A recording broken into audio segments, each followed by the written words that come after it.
Je ne connais personne à Marseille, à part le maire que j'ai rencontré. J'y passe mes vacances depuis 5 ans et ma famille adore la France. Un coup de cœur de 115 millions d'euros cette semaine. Jacques Cachecar s'est imposé comme le futur acquéreur de l'Olympique de Marseille. Inconnu du monde du football, mais connu des marchés financiers, le Canadien d'origine arménienne veut être l'homme qui ramènera Marseille au sommet. Mais des zones d'ombre entourent sa venue sur la Canebière. Il y avait une combinaison possible entre la France, le foot et Marseille. C'est donc une formidable opportunité pour capitaliser tout cela. 10 années et un palmarès vierge. À l'OM, Robert Louis Dreyfus a accumulé les revers, comme sa condamnation judiciaire dans l'affaire des comptes du club phocéen. Ce qu'il faut voir dans son action, c'est qu'il a investi de sa fortune personnelle des sommes astronomiques, 200 millions d'euros, qu'il a tout fait pour gagner, que malheureusement, sur le terrain, ça n'a pas fonctionné. Robert Louis Dreyfus est donc résolu à vendre l'OM. Débuté il y a 6 mois, les discussions avec Cachecar ont abouti à un premier accord sur le prix de vente, 115 millions d'euros, près de 3 fois le prix du PSG. Nous sommes effectivement dans un processus de vente. Être dans un processus de vente ne veut pas forcément dire cession définitive et avérée. D'éventuels acquéreurs, le Canadien pourrait devenir président dans un mois à condition de fournir les garanties d'investissement suffisantes, à savoir près de 100 millions d'euros sur 5 ans. Le coût de l'OM se chiffrerait donc à 215 millions d'euros. On est là pour faire de l'OM un succès commercial. C'est un homme secret, comme l'est Robert Louis Dreyfus. Peu m'importe qu'il vienne de nulle part, il vient.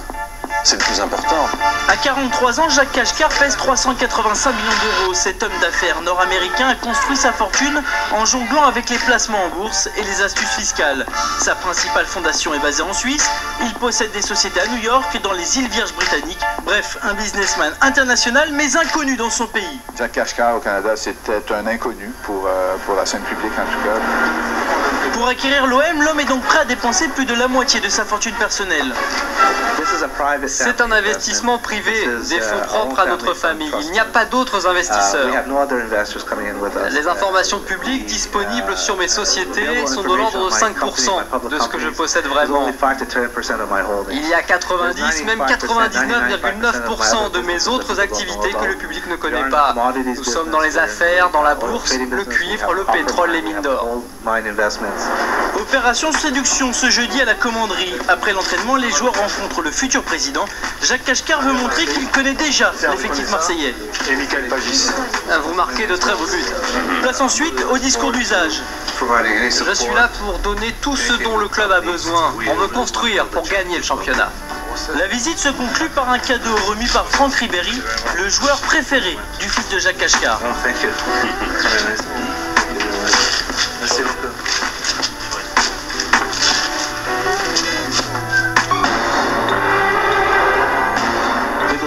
Nous pouvons faire de l'OM l'un des meilleurs clubs internationaux. Avec un objectif avoué, remporter à nouveau la Ligue des Champions, le Canadien a de l'ambition. Reste à savoir s'il viendra seul aux commandes de l'Olympique de Marseille. Il est en effet rare de voir un club changer de propriétaire sans connaître des bouleversements. Il compte s'appuyer sur l'équipe qui existait sous mon autorité. Donc je resterai dans tous les cas de figure le président du club. Sur le terrain, Albert Raymond et ses hommes se sont imposés hier face au Mans en 16e de finale de la Coupe de France. Un but signé Nyang à la 120e minute, peut-être le premier effet Cachecar. Cachecar en tout cas, pour l'instant dépense des millions avec l'OM, mais je suis certain que ce ne sera pas son dernier mot, tiens, puisque voilà. Et malin Jean-Pierre Foucault. 120 minutes de jeu et la libération. Marseille se qualifie pour les 8e de finale de la Coupe de France, une semaine après avoir retrouvé le podium de la Ligue 1. Comme on dit, tout roule. Mais on le sait, à l'OM, rien n'est vraiment comme ailleurs. À Marseille, j'ai eu pour habitude de dire sous forme de boutade que la norme c'est l'agitation et que l'exception c'était le calme.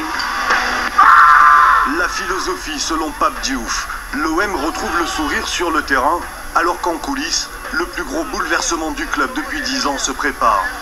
Jeudi, l'homme d'affaires canadien Jacques Cachecar fait déjà le tour du propriétaire. C'est un jour formidable pour moi, une formidable opportunité. Je remercie Monsieur Dreyfus de m'avoir permis de réaliser ce rêve. Un rêve à 115 millions d'euros. Passionné de l'OM depuis 15 ans, Cachecar, à la tête de plusieurs sociétés, entretient encore le mystère sur ses ressources et sur l'argent qu'il compte injecter pour faire briller l'OM. Pas d'éléments précis, mais une volonté déjà affichée. Nous sommes là pour gagner des titres, nous sommes là pour faire de l'OM un succès commercial, cela va de pair. On n'est pas là pour perdre de l'argent, on n'est pas là pour perdre des matchs. Finalement, le rêve est simple, gagner de l'argent et gagner des titres. Le Canadien veut faire rêver à nouveau les supporters du Vélodrome. C'est pour les supporters que j'investis. En contact avec Robert Louis Dreyfus, Kashkar a également rencontré Bernard Tapie, histoire de mieux connaître le contexte marseillais. Le futur probable repreneur doit aussi rencontrer les forces vives de l'OM, les groupes de supporters qui gèrent les virages du Vélodrome. D'un côté, les supporters sont incroyables et ils apportent beaucoup d'énergie aux joueurs. Ils sont le 12e homme sur le terrain. De l'autre, nous comprenons la complexité des abonnements. On est impatient de rencontrer les groupes de supporters pour définir avec eux une formule gagnante pour le succès de ce club. Sourire constant aux lèvres, Kashkar aura finalement plus parlé de rêve que de réalité. Comme si l'environnement particulier lié à la ferveur que soulève l'OM n'était qu'un épiphénomène. Et cette semaine, le conseil le plus avisé est sans doute venu de la mairie de Marseille.